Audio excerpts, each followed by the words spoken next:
अस्सलामुअलैकुम जी नाजरीन। अज जी तुसी तस्वीर देख रहे हो, इस लड़के का नौजवान का नाम आ फरख अफजल। फरख अफजल जड़ा ये प्रॉपर्टी का कारोबार करता है। 4 मई नूं जिस वेले ये वापस 12:04 ते अपने घर F61 सैक्टर इस्लामाबाद दे विच आंदा आ, वीगो डाले दे विच आंदा, वीगो डाला खड़ा करके अंदर वड़ने की कोशिश करदा। जो ही थले उतरदा, इहदे पिछे एक काले रंग की करोला गड्डी दे विच कुछ बंदे बैठे हुंदे ने। वो फटाफट उतरते ने और असले दे जोर दे उत्ते इनू अगवा करते हैं। अगों मजामत करता, फिर उन्होंने अगों 3 फायर भी उत्थे कीते। उस तो बाद जिस वेले हवाई फायर 3 होए, ये डर जाता, इसकी जुत्ती भी उत्थे रह जाती है। वो काली गड्डी दे विच इनू सुटदे ने, मरदान सवाबी लै जांदे ने। उत्थे ले जाके बेदर्दी दे नाल इनू मार दिता जांदा और सुट दिंदे ने। सुट के ते आप फरार हो जाते हैं। उसकी की वजह बनी कि इस नौजवान 31 साला फरख अफजल नू इन्होंने बेदर्दी दे नाल मारिया। इहदी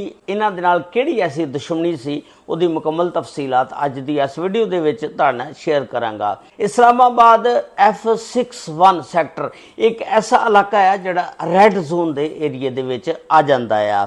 लेकिन एक हैरानगी वाली गल है कि एक नौजवान लड़के नू इथों अगवा करके लै जांदे ने और इस रैड जोन दे विच किस तरह पहुंच गए। इत्थे एक F61 सैक्टर दे विच एक फैमिली रहिंदी है। उस फैमिली के सरबराह का नाम है गुलाम कादर। गुलाम कादर का बेटा सी फरख अफजल, जिसकी उम्र 31 साल सी। फरख अफजल ने अजे शादी नहीं सी की। प्रॉपर्टी का कारोबार करता सी, चंगा इहदा कारोबार सी। ते इस F61 सैक्टर दे विच अमीर तरीन लोग रहिंदे ने। हुण इस फरख अफजल दा 2 दोस्त होते ने, जिन्हां दा नाम हुंदा एहसन भुट्टा और काशिफ शाह। एहसन भुट्टा जड़ा वो वकालत करता है, वो वकील भी आ। ये तिन्हां दी जोड़ी हुंदी आ और ये जिथे भी जाते ने, ये तीनों इकट्ठे ही जाते ने। जिथे भी कोई महफिल अटेंड करते ने, ये तीनों इकट्ठे जाते ने। ते इस तरह हुंदा कि एक महफिल दे विच जाते ने, एक पार्टी अटेंड करने वास्ते। उत्थे इन्हां दी मुलाकात एक महानूर शाहद लड़की आ 19 साला उहदे नाल हो जाती है। महानूर शाहद जिहड़ी आ बहुत खूबसूरत सी और जिस वेले मुस्कुरांदी सी नाल ही बंदे दा दिल मोह लैंदी सी। इन्हें जिस वेले फरख अफजल नूं देखिया, उहदे वाल मुस्कुराई ते दोनां दी बस फिर जिस वेले अखां दे विच गल्लां बातां होईयां तां इन्हां ने मुलाकात की। फिर एक दूजे का फोन नंबर लिया और फिर फोन ते गप्पां शप्पां। उस तो बाद ये हौली हौली प्यार मुहब्बत दे विच जिहड़ी आ दोस्ती तब्दील हो गई। हुण इन्हां दी जिहड़ी दोस्ती इस तरह हो गई कि अगे 3 दोस्त सी, एहसन भुट्टा, काशिफ शाह ते फरख अफजल, ते हुण चौथी महानूर शाहद इन्हां दे गैंग दे विच ग्रुप दे विच शामिल हो गई। हुण ये चारे जिथे भी जांदे इकट्ठे जांदे, फंक्शन करदे, बाहर गपशप लांदे।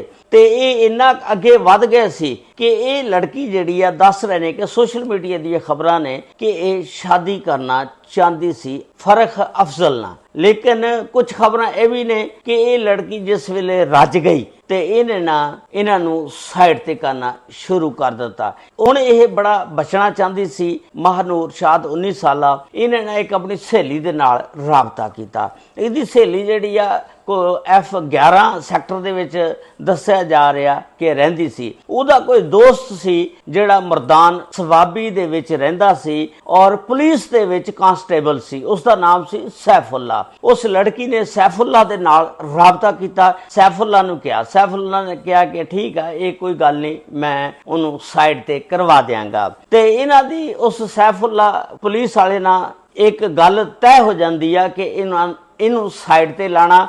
बल्कि ये प्लान तिन्हां वास्ते वो महानूर शाहद ने बनाया सी कि इन्हां तिन्हां नूं टकाने लाना है। ते वो जिहड़ा सैफुल्ला पुलिस वाला आ, उहदा प्यो जिहड़ा हादर सर्विस DSP आ दस्सिया जा रहा कि उन्हें फिर अगों सैफुल्ला ने कोई बंदे हायर किए किराए दे कातल और उन्होंने दस्सिया। फिर जिस वेले हायर किए वो बंदे जिहड़े किराए दे कातल सी 4 मई नूं आके ते वो सैक्टर 11 दे विच उस लड़की दे घर रहे। उस लड़की ने फिर इहदी लोकेशन सी जिहड़ी फरख दी फरख अफजल दे घर दी ओह दित्ती और जिस वेले रैकी की सारा कुछ दस्सिया कि इस वेले आना। जिस वेले वो आया तो टोटा काली गड्डी करोला के पिछे आते हैं और इनू अगवा करते हैं और उत्थे हवाई फायरिंग भी करते हैं। 3 फायर किए गए। जिस वेले 3 फायर होए इनू अगवा किया, गड्डी दे विच सुट्टिया। उत्थे एक महल्ले की औरत सी, ओह टहल रही सी। जिस वेले उन्होंने देखा कि इस बच्चे नू पकड़ने की कोशिश कर रहे ने, अगवा करने की, ते अगवा करके गड्डी इस वेले सुट लिया। उन्हें 15 ते कॉल की। अंदरों इहदे वालदैन भी फिर निकल आए। इहदे वालदैन भी मगर नसे, लेकिन उदों तक यह लैके निकल चुके सी। उस तो बाद थाना कोहसार की पुलिस जिहड़ी आ मौके ते पहुंच जाती है और आके कार्रवाई शुरू कर दी है। जिस वे कार्रवाई शुरू कर दी है तो पुलिस पुछदी आ वालदैन नूं ते ओह कहंदे ने सानू नहीं पता, ना साडी किसी नाल दुश्मनी आ ते कौन उन्हें अगवा करके लै गया। फिर एक परचा अगवा का दर्ज किया जाता नामालूम अफराद के खिलाफ। उस तो बाद ये जिहड़े ने दूसरी साइड से गड्डी च अगवा करके इनू सवाबी तक जाते हैं। उस तो बाद उत्थे लिजा के थले उतरते हैं, मरदान का इलाका, उत्थे इनू बड़ा मारते कुटते हैं और फिर मुबैना तौर पर इनू मार के ते सुट देंदे ने, सुट के आप चले जाते हैं। उस तो बाद पुलिस जिहड़ी आ CCTV कैमरिਆਂ का सहारा लैंदी आ, नहीं पता चलता। दूसरे दिन फिर सुबह के टाइम जिस वेले इनू मार के सुट गए, एक राहगीर गुजरता, वो इहदी लाश नूं जिस वेले वेखदा वो 15 ते कॉल करदा। थाना सवाबी दी पुलिस जिहड़ी आ मौके ते आ जांदी आ और उस लाश नूं चुकदी आ।